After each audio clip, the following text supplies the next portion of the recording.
Hi hello welcome back to my channel. ഇന്ന് ഒരു special video ആയിട്ടാണ് ഞാൻ വന്നിരിക്കുന്നത്. മറ്റൊന്നുമല്ല, മലയാള മനോരമയിൽ നമ്മുടെ മഞ്ജു ചേച്ചി തന്നൊരു ടാസ്കിന് പ്രകാരമായിട്ടുള്ളൊരു വീഡിയോയാണ്.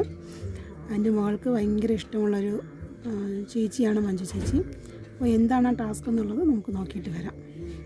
ഓക്കെ, അപ്പോൾ ടാസ്ക് എന്താണെന്ന് നോക്കാം. ടാസ്ക് മറ്റൊന്നുമല്ല, സ്കൂൾ കുട്ടികൾക്ക് വേണ്ടിയിട്ടുള്ളൊരു ടാസ്ക് ആയിരുന്നു. അവർക്ക് ഇഷ്ടമുള്ള ഒരു ചെടി നടുക. ആ നടുന്ന ചെടി സ്കൂൾ തുറന്ന് ചെല്ലുമ്പോൾ അവരുടെ പ്രിയമുള്ള കൂട്ടുകാരിക്ക് സമ്മാനിക്കുക. ആ നടുന്ന ചെടിക്ക് ആ കൂട്ടുകാരിയുടെ പേരും ഇടണം. എൻ്റെ മകൾ നടുന്നത് കസ്റ്റാർഡ് ആപ്പിളാണ്. അപ്പോൾ അവൾ നടുന്നത് നമുക്ക് നോക്കിയിട്ട് വരാം. ബൈ.